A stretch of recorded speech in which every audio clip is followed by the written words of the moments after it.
two, three. Listen.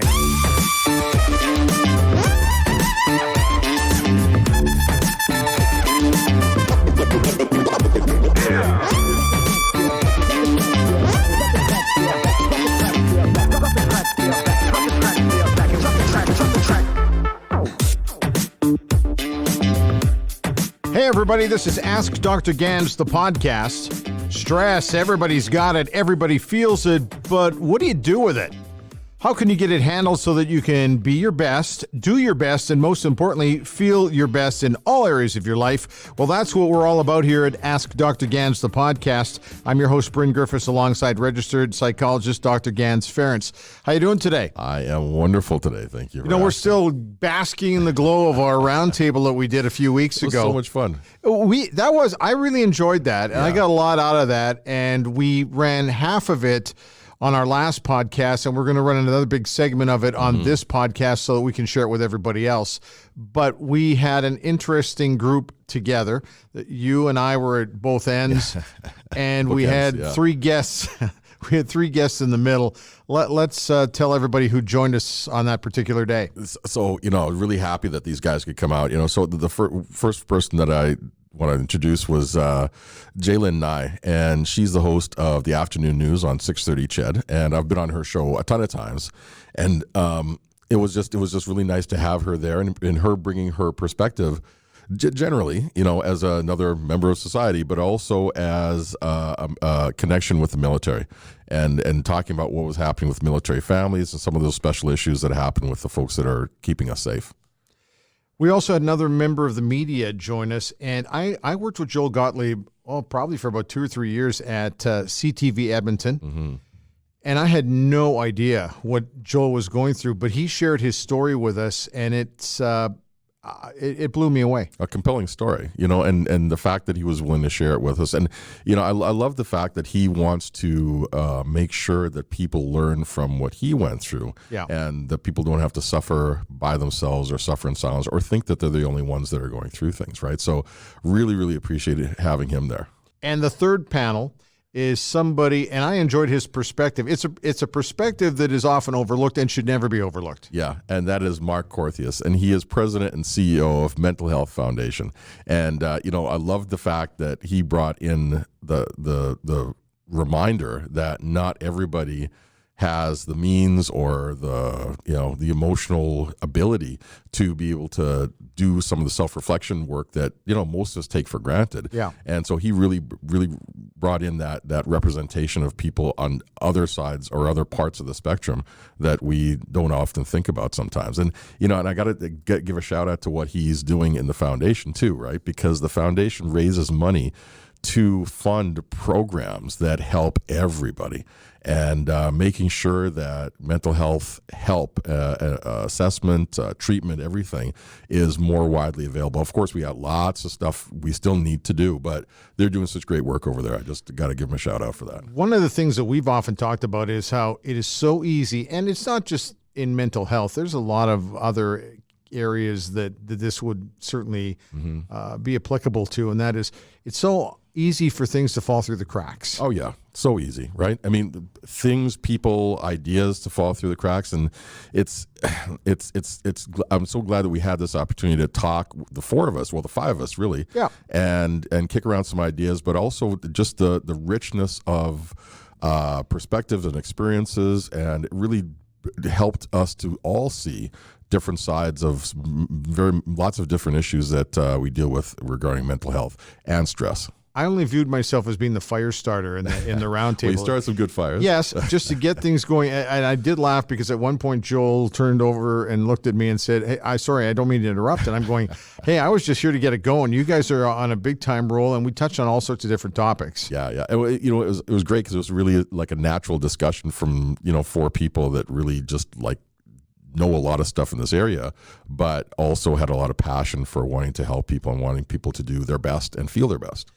Mental health is a situation that people have suffered far too long, but we needed a lightning strike, and we needed to have something happen where people went, wow. And one of the things, and we'll just jump into the conversation at this point, one of the things, I use the example when I was chatting with Jalen, and I said, look, Robin Williams passed away, and he was such an energetic performer, and his goal was to make everybody feel great. We just didn't know that he didn't feel great about things. Yeah, absolutely. Brought so much joy to so many people, as do so many people who are just professionals. They want to make sure their job is done well, whether they're first responders, whether they're entertainers, whether they're singers, or whoever they might be.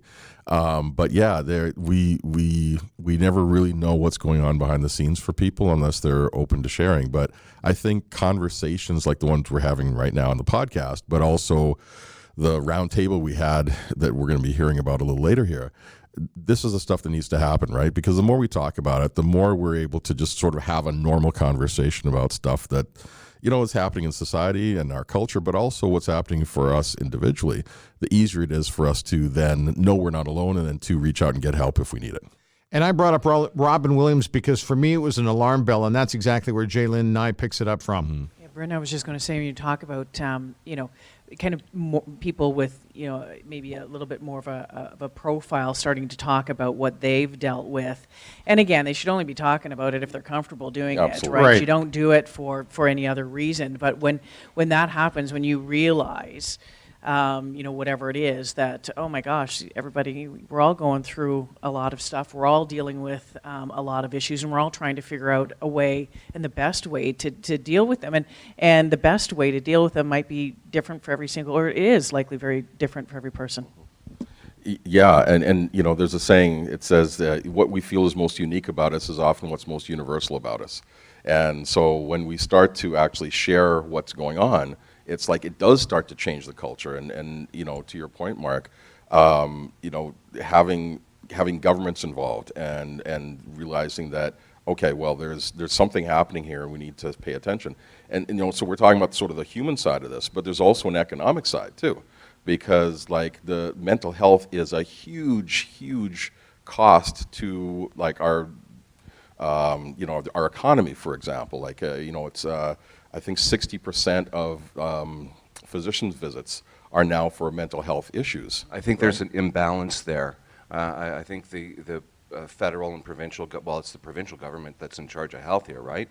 But if the federal government can give bigger transfer payments to the provinces that need to put more money into mental health, because for me, right, I realized that I needed to go to rehab. I came to a point where I didn't really want to go, but I knew I needed to go, and I don't know what the waiting lists are like, and how easy it is to get in to publicly funded rehab facilities. I know that I had to go immediately, and I ended up in BC, and I had to pay a pretty penny. I was going to say, did you pay for that? Yeah, that came out of my own pocket, and it was expensive. It was about $15,000 for 28 days, but it was well invested in myself. But I was very fortunate to have those funds, right?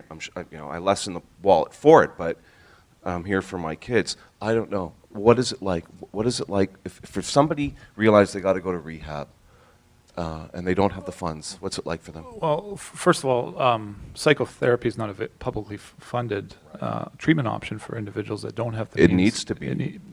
To see a child psychiatrist is a 2-year wait. That's and ridiculous. we know it's just not feasible to wait 2 months, let alone 2 years to see a child psychiatrist.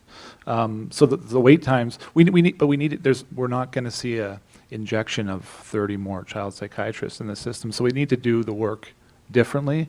And one of the biggest burdens right now is that primary care physicians are seeing more and more complex issues come through their door, and they're saying, well, I wasn't trained to deal with this. And so now there's these stopgap measures, like programs called CanReach, which are trying to train a limited number of primary care physicians how to deal with more complex mental health issues in young people. But we need to look at the system and say, okay, well, if this is one of the top societal concerns of our time, what are we doing from an educational perspective in the medical field to help equip our doctors? I don't think my doctor was all that well equipped, In retrospect, I told him I was going to rehab in 5 days, and he prescribed me 300 Percocet. Jeez. But it was I convinced him. Right. Well, still. But I But should he have. did But it was his responsibility to stop. I convinced him. I pleaded with him, and I told him that they were going to wean me off. Well, that doesn't happen in rehab. Right. But I didn't know that. I believed it that they were going to wean me off the pills, so I'd still have them. So, but you don't do that to somebody who is addicted. You don't. Following up on, the wait to get in to see a child psychologist or getting into any treatment, that sort of thing. When we don't have that, we see it then turn around. My husband's a high school teacher. And he comes home every day and tells me stories of what he's dealing with in the classroom.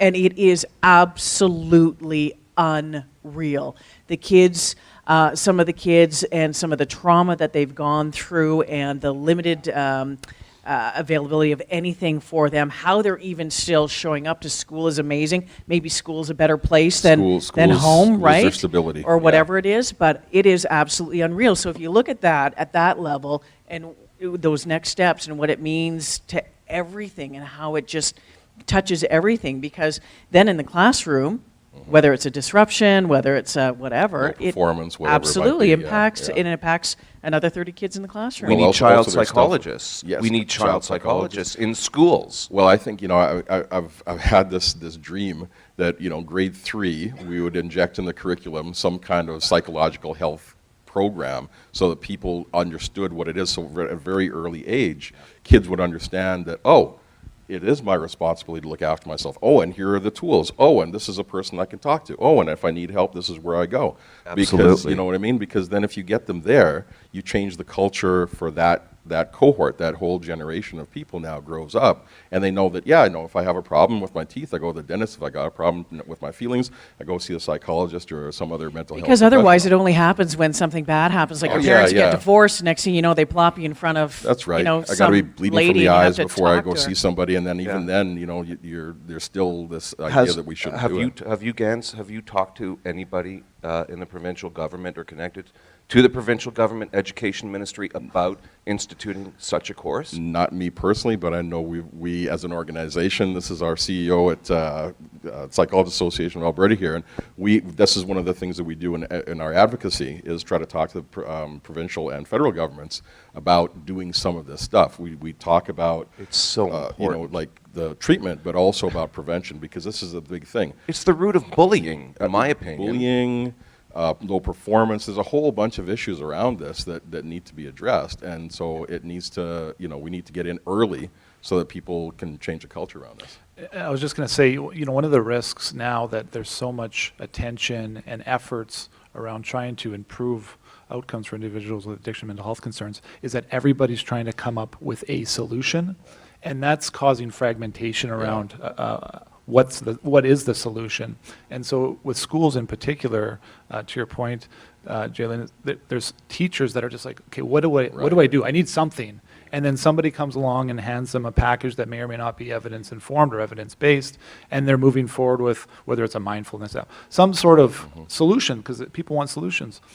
We need to look at all of these issues from a systems perspective, and we need to implement evidence-based solutions so that teachers across the province have the evidence-based solutions or programs so that they can help children and their families either receive support within the schools or that there's a pathway to care that's seamless outside of the schools. And so it's not so confusing for everybody. And that's a real big risk right now. When we sat down and we talked about just doing a roundtable thing like this, I don't know, September, one of the things that I found frustrating is that we always focus on mental health. It seems to me, this is from only my opinion, we go hard on January, February, and March because everybody's come through the holiday season. So we've got to, we got to suck it up. We got to figure out how to handle this over the next 3 months. I feel like we're missing 9 months here. In particular, these 3 months leading up to the most stressful time of year. And one of the reasons why we decided to do this was to try to help everybody get through the first 3 months so they can handle the next 3 months. Are we doing a good enough job of that? Who wants to start with that one? I think we need to do it year round. I don't disagree. Completely agree. Absolutely. This is an ongoing problem for me personally. Involved in this discussion, I don't think I have higher stress over the holidays. I kind of enjoy the holidays. It's a little bit harder for me because I'm divorced and I split time with my children's mom. So who gets them this Christmas? Who gets them next Christmas? It's fine, but you know, your deepest, darkest thoughts and feelings may show up in August. You know, this is not a time, in my opinion. I don't think it's a time-sensitive issue.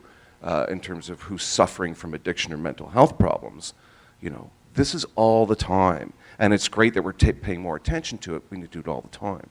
But if we're talking about stress going into the holidays, I mean, there is added things of, you know, and it could be just little things. For sure, Getting the for shopping sure. done and get it all sent back to Ontario to get my, you know, my niece and my nephew and the kids and all that taken care of. And my husband's not doing the shopping. I'm doing the shopping and I'm doing the wrapping. And thank goodness, because he does the cooking and the cleaning. Oh, there you go. Right? Which is great, but it is stressful. And there's different. But isn't it a happier kind of stress for you, Jaylen? Yes, Not for everybody. Not for every. No, sometimes it can get, you know, feisty Neister shows up and watch out, right? Yeah. So that can be a little bit challenging. But again, you know, having come from a divorced family, at being 15, 16, 17 years old, switching back and forth, you know, at Christmas time, that was stressful. that would be hard. I haven't been home to see my family at Christmas for 10 years now because, you know, my husband's family is here and this is where my boys are. And I miss my damn family. I would like to go home. That's one of the things that, you know, we've had the conversation about. When do we get to go home and spend time with my family? The extended family, I shouldn't say because it should be our family, I guess, right, Ganz? But you know, when you start looking at all of those little things, and you miss things, and you miss people maybe who aren't there, and you miss doing those things. Do we know if there's a higher incidence of suicide and close calls, so to speak, around the holidays? I think the research is mixed in that front. There's no doubt there's additional triggers throughout this time of year, and I think one of the biggest things that we as individuals can do is be mindful of what those triggers may be in your personal life, and they may be small triggers or they may be really, really big triggers. And so just be self-aware of all of the things happening in your life that may cause increased stress, increased anxiety, and try to navigate that in advance. And I love that. I love, you know, the whole point about being self-aware, but oftentimes we're not self-aware and we just let it go on and on. My gosh, you know, Ganz and I just sat down last week and had a major conversation. So there's Jaylen Nye. She says she had a conversation with you, talking about getting ready for Christmas. This is a huge thing for a lot of people.